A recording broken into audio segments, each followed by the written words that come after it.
그럼 올해 24년도에는 자산 배분을 어떻게 할까? 올해도 방향은 마찬가지입니다. 비중 많이 늘려주십시오.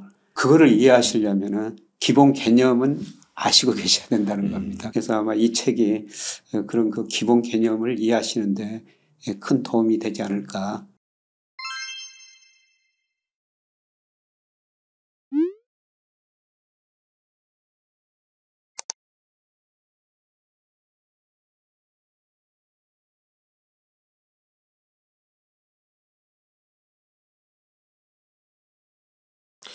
네, 교수님. 앞선 1부에서 이렇게 재밌는 아드님 얘기도 해주시고, 저희 책 얘기도 하면서, 3구에서 3저로 말씀 주시고, 우리나라 아직 코스피 저평가 구간이다.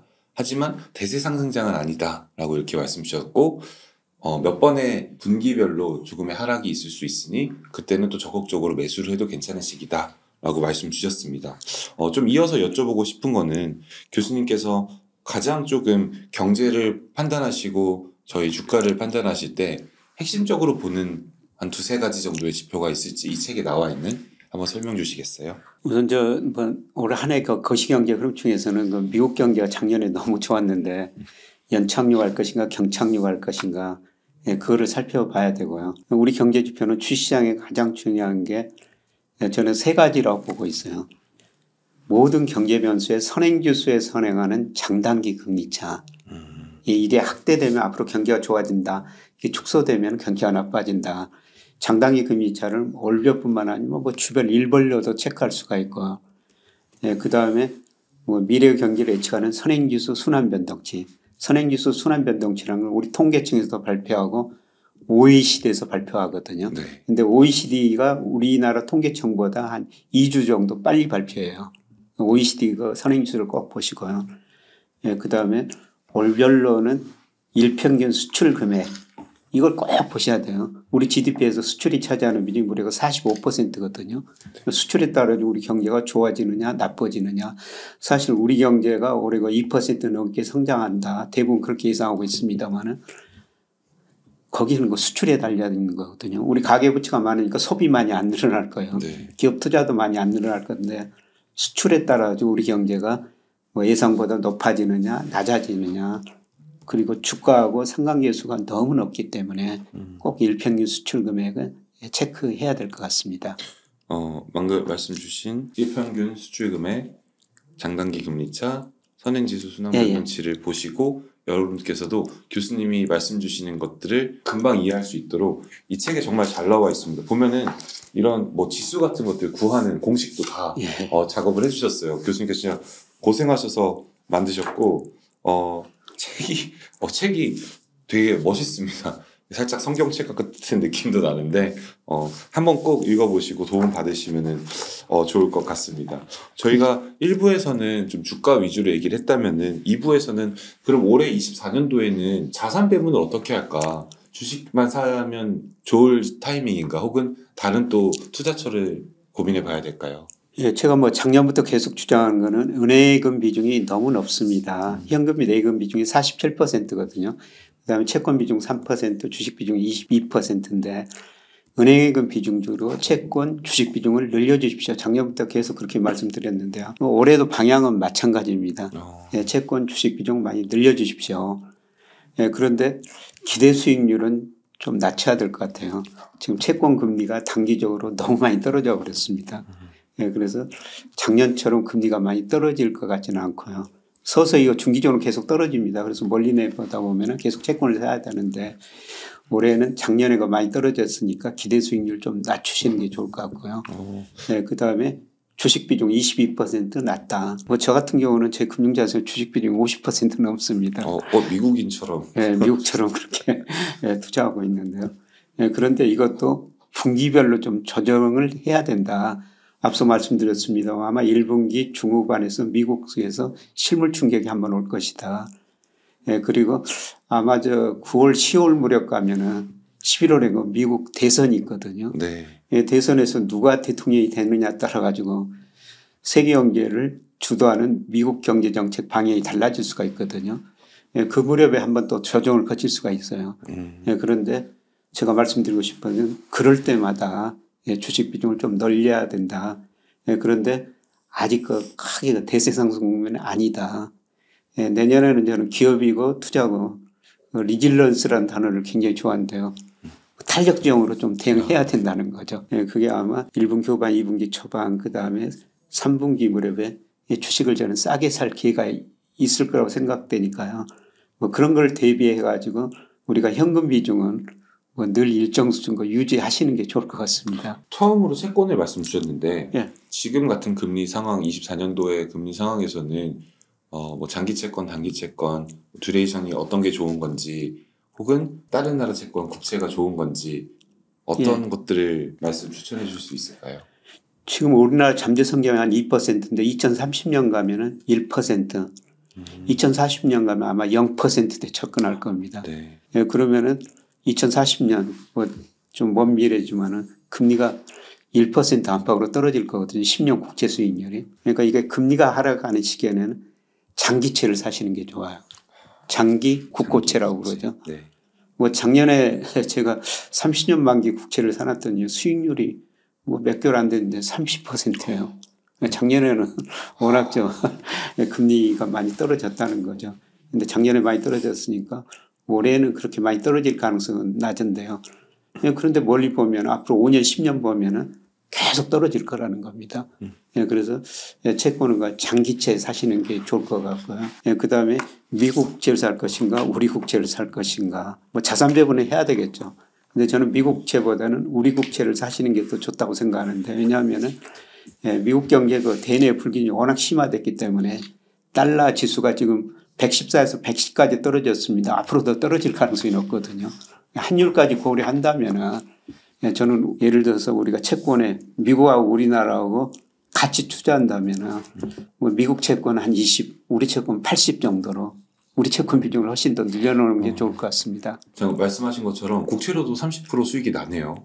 예, 저도 사실 그 정도 날지는 몰랐어요. 그런데 그 ETF 투자거든요. 30년 만기인데 그 금리가 떨어질 때는 만기가 길수록 그만큼 수익 변동이 크다는 거죠. 물론 그게 금리가 올라버리면은 또 그만큼 손해볼 수도 있는 거죠. 그 듀레이션을 가져와서 반영이 되니까. 와, 그러면은 지금은 채권 투자는 아까 좋은 시기라고 말씀하셨고 그 다음에 이제 미국이 대선이 연말에 있는데 올해 그때 맞춰서 누가 되느냐에 따라 섹터가 움직일까요? 아니면 주가 자체가 좀 흔들릴까요? 이전에는 주가 자체가 흔들릴 것 같아요. 뭐 큰 변화거든요. 뭐 예를 들어서 뭐 트럼프 요새 헤일리 이런 분도 등장하고 있습니다만은 기본적으로 민주당하고 공화당하고는 정책 방향이 완전히 다르고요. 주가 자체도 움직일 수 있지만 업종별로 다를 수가 있죠. 예를 들어서 바이든 대통령이 2050년까지 탄소 제로, 그다음에 미국 모든 공공기관을 전기차로 사용하자. 그렇게 지금 행동하고 있지 않습니까? 그런데 트럼프가 대통령이 되면은 그런 기후변화 문제 달라질 수가 있다는 겁니다. 그래서 전체 주가지수뿐만 아니라 업종별로 아주 큰 영향을 줄 수가 있습니다. 경제정석 책에서도 말씀 주셨는데 여기 이제 아까 채권에 관련해서는 금리에 대해서 굉장히 디테일하게 나와 있어요. 그래서 여러분들이 금리에 대해서 보시면 좋을 것 같고 근데 이렇게 연마다 있는 그런 특정 이슈들로 인해서 그런 변화는 저희가 좀 몇 개월 전에 더 대응을 해야 되는지 예를 들어서 11월에 선거가 있다, 미국 대선이 있다. 그러면 주가가 좀 움직일 것이다. 그러면은 개인 투자자들은 한 10월부터 조금 비중을 줄여나가야 되는지 아니면은 누가 당선되는 거 보고 좀 줄여도 되는지. 당선되는 거 보고 줄이면 좀 늦죠. 미리서 대응해야 되고요. 9월부터 좀 줄였다가 결과 보고 하셔도 늦진 않을 것 같습니다. 물론 주가가 선행화 좀 미리서 반영을 하기는 할 텐데요. 그런데 주가는 미리서 반영하니까 좀 미리서 대응하는 게 좋을 것 같고요. 그래서 어떻게 미리서 대응할 수가 있느냐. 사실 미래는 아무것도 모르죠. 그래서 제가 여러분한테 언제 주가가 조정을 보일 수 있습니다. 언제 오릅니다. 예를 들어 작년 11월, 12월에 주가 많이 오릅니다. 이런 말씀을 드렸던 거는 제가 가지고 있는 여러 가지 모델에서 나온 수치들이거든요. 미래가 정말 불확실하니까 제가 하는 일은 여러 가지 모델을 통해 가지고 그 모델에서 주가 지수가 많이 안 좋게 나오면 그 무렵에 안 좋은 일이 생길 것 같다. 그런 안 좋은 일이 뭘까? 그 다음에 오르게 나오면은 또 긍정적인 사고를 좀 하게 되는 것이죠. 네, 그래서 사실 그 미래를 예측하기 힘들긴 힘들던데요. 그래서 이런 거 다양한 뭐 견해 뭐 들어보시고 좀 미리미리 대응하시는 게 예, 좋을 것 같습니다. 네, 요 경제정석 책을 읽으면 구독자분들도 이런 주가의 향방 같은 것들을 예측할 수 있을까요? 예, 실제로 제가 뭐 제 강의도 해보고 있고 그런데요. 뭐 제가 모델들을 많이 소개를 했거든요. 근데 어떤 분들이 직접 모델을 만들어 가지고 자기도 거기에 따라서 하고 있다. 그리고 저한테 보내주셔가지고 이거 어떻게 생각하느냐. 아주 그 공부를 많이 하시더라고요. 예, 그런데 일반 입장에 보면은요. 사실 그 모델을 만들려면 복잡한 통계 지식, 뭐 네. 계량경제 지식이 필요하거든요. 네. 뭐 거기까지는 접근하기 힘든데요. 근데 제가 이 책에서 그 방법론을 제시했습니다. 근데 제가 말씀드리고 싶은 것은 이 책을 읽고 기본 개념만 이해하시고 계시면요. 예, 제가 통계청, 한국은행, 뭐 산업통상부에서 각종 경제지표가 발표될 때마다 예, 그게 현황은 어떻고 앞으로 미래는 어떻게 될 것입니다. 그렇게 말씀을 드리거든요. 그래서 그거를 이해하시려면은 기본 개념은 아시고 계셔야 된다는 겁니다. 그래서 아마 이 책이 그런 그 기본 개념을 이해하시는데 큰 도움이 되지 않을까. 그리고 미래 예측은 사실 아까 말씀드린 복잡한 통계, 계량 경제 이 지식이 필요하니까 이 책을 읽어보시고 제가 그 통계 지표가 계속 발표될 때마다 현재 경기 상황을 판단하고 그 다음에 미래를 계속 수정해서 전망치를 말씀드릴 거거든요. 그래서 예측 정도, 뭐 이 책 앞으로 전망 정도는 하시면 정말 좋을 것 같습니다만 네. 그러려면 더 많은 공부를 좀 하셔야 되니까 네. 시간이 많이 걸릴 것 같습니다. 네. 그래서 말씀 주신 대로 진짜 기본서입니다. 여러분들께서 저도 한 번도 경제학과가 아니다 보니까 경제에 대해서 제대로 공부한 적이 없었는데 이 책 저도 읽고 나니까 아 내가 몰랐던 혹은 얼핏 알았던 정확하게 몰랐던 것들에 대해서 굉장히 정리가 교수님께서 잘해주셔서 큰 도움을 받았던 것 같습니다. 늘 말씀하시고 책에서도 딱 첫 번분에 말씀하셨는데 시대에 당하지 말자라고 하셨습니다. 시대에 당하지 않는 것은 어떤 것일까요? 이거는 뭐 제가 저 금융회사 다니면서 참 그 큰 부자들 많이 만났거든요. 부자들 공통적으로 하는 이야기예요.